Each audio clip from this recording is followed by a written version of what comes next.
जो इस कर्म में इस जीवन में तुम रखो करोगे, तुमको अगले जन्म में इसका परिणाम मिलेगा। अब हमारे सारे कर्मों का हिसाब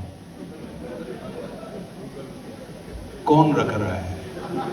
हम अपने ही घर में हमको फुसफुसा के बात करनी पड़ती है कि कहीं हमारा मोबाइल बंद होने के बाद भी सुन ना रहा हो। तो ऐसे ही स्ट्रेस के साथ होता है कि स्ट्रेस हमको क्यों तड़पाता है? क्योंकि हम उसको एक्नॉलेज नहीं करना चाहते, उसको इग्नोर करना चाहते हैं।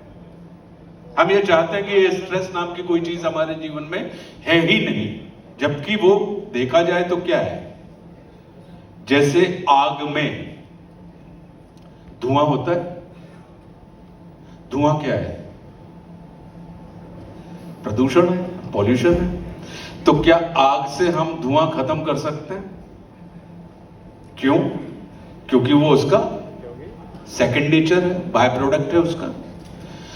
धुएं को नियंत्रित किया जा सकता है, लेकिन धुएं को समाप्त नहीं किया जा सकता।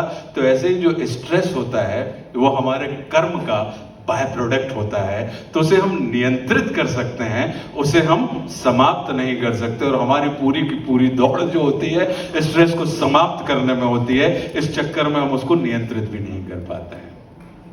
तो मैं नियंत्रण में विश्वास रखता हूं, क्योंकि ये हमारे कर्म से पैदा हुआ है। हम कोई काम कर रहे होते हैं और हमारे काम करते हुए बंदूक जब किसी सैनिक के हाथ में होती है तो आप सुरक्षित महसूस करते हैं, लेकिन जैसे ही वो बंदूक किसी आतंकवादी के हाथ में आ जाती है तो आप असुरक्षित महसूस करने लगते हैं।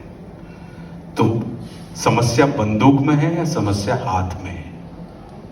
वही कैंची जब डॉक्टर के हाथ में होती है तो आपको एश्योरेंस मिलता है, लेकिन जब वही कैंची किसी जेब कतरे के हाथ में होती है तो आप अपने ही पॉकेट पर अपने ही हाथों को रख के मेले में घूम रहे होते हैं और आपकी बड़ी विचित्र स्थिति हो जाती है।